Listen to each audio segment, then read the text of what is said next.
নমস্কার, শুভ সন্ধ্যা বন্ধুরা। আজকে আপনাদের 5টা টিপস দেবো আজীবন ভালো থাকার। এগুলো যদি আপনারা মেনে চলতে পারেন তো আজীবন ভালো থাকবেন। প্রথম হচ্ছে আপনারা শুদ্ধ জল পান করবেন। যে জলটা খাবেন সেই জলটা অবশ্যই শুদ্ধ থাকা দরকার। মহিলারা এক্ষেত্রে একটা সমীক্ষা দেখা গেছে 24 ঘন্টায় মহিলারা 2.5 থেকে 3.5 লিটার জল খাবেন এবং পুরুষরা 3 থেকে 4 লিটার জল খেতে পারেন। আর জল অবশ্যই নর্মাল টেম্পারেচারে খাবেন, ফ্রিজের অতিরিক্ত ঠান্ডা জল খাবেন না, সেক্ষেত্রে আমাদের নার্ভাস সিস্টেমে অনেক প্রবলেম চলে আসে।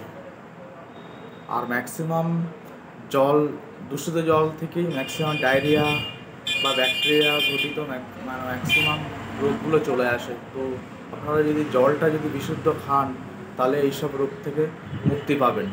2 হচ্ছে পর্যাপ্ত পরিমাণে ঘুমানো। এখনকার মডার্ন লাইফস্টাইলে ঘুমটা কমে গেছে, কারো 2 ঘন্টা 3 ঘন্টা ঘুম হচ্ছে 24 ঘন্টার মধ্যে। তো ম্যাক্সিমাম 6 থেকে 8 ঘন্টা আমাদের ঘুম দরকার 24 ঘন্টার মধ্যে। আর্লি মর্নিংয়ে ওঠা এবং আর্লি নাইটে ঘুমানোটা খুব দরকার। 8টা থেকে 10টার মধ্যে ঘুমিয়ে পড়া উচিত। পর্যাপ্ত পরিমাণ ঘুম না হলে আমাদের হার্টের প্রবলেম চলে আসে, ব্রেন স্ট্রোক হয়, গ্যাস্ট্রাইটিস হতে পারে, ডিপ্রেশন হতে পারে, আরও শারীরিক নানা রকম প্রবলেম চলে আসতে পারে, ব্রেন ক্যান্সার হতে পারে। তো পর্যাপ্ত পরিমাণে ঘুমটা অবশ্যই দরকার। 3 নম্বর হচ্ছে সুষম খাবার অবশ্যই দরকার। পর্যাপ্ত পরিমাণে যেখানে carbohydrate, protein, fat, vitamin, minerals এগুলো থাকবে, এরকম খাবার আপনাদের খেতে হবে। বিশেষ করে আপনাদের বাজারের ট্রান্স ফ্যাটে বা ডুবো তুলে ভাজা খাবার পুরো অ্যাভয়েড করতে হবে। পর্যাপ্ত পরিমাণে শাকসবজি খেতে হবে।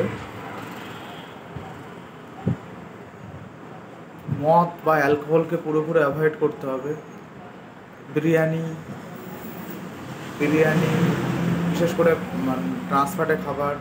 ট্রান্স ফ্যাটে তৈরি যেসব খাবারগুলো, চপ, ভাজাভুজি যেসব খাবারগুলো, এগরোল, এগুলো পুরোপুরি আপনাদের লাইফ থেকে অ্যাভয়েড করতে হবে। কোল্ড ড্রিঙ্কস পুরো অ্যাভয়েড করতে হবে। কোল্ড ড্রিঙ্কসে জাস্ট রং আর চিনি ছাড়া কিছুই থাকে না। তার সঙ্গে আপনাদের যে চর্বি জাতীয় খাবার, যেটা কোলেস্ট্রল, প্রাণীজ যে চর্বি সেটাকে বলে কোলেস্ট্রল, সেই কোলেস্ট্রল খাবার যতটা পারবেন আপনারা অ্যাভয়েড করবেন। আর তার সঙ্গে ট্রাইগ্লিসারাইড, যে যত রকম উদ্ভিদের তেল আছে সেগুলোকে আমরা ট্রাইগ্লিসারাইড বলি, এই ট্রাইগ্লিসারাইড খাবারটাকে যতটা পারবেন অ্যাভয়েড করবেন, তাহলে অনেকটাই সুস্থ থাকবেন। 4 নম্বর হচ্ছে আমাদের ধৈর্য রাখতে হবে।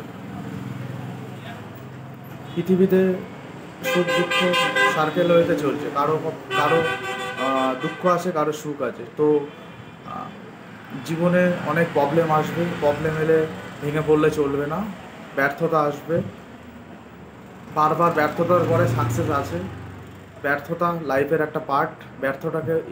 ব্যর্থতাটাকে ইজিভাবে নিতে হবে। দরকার হলে আপনারা মন্দিরে যাবেন, গীতা পড়বেন, মেডিটেশন করবেন। অলওয়েজ মাইন্ডটাকে রিল্যাক্স রাখতে হবে, তাহলে দেখবেন অনেকটাই ভালো থাকবেন। আর 5 নম্বর হচ্ছে নিয়মিত এক্সারসাইজ, রেগুলার এক্সারসাইজ করতে হবে।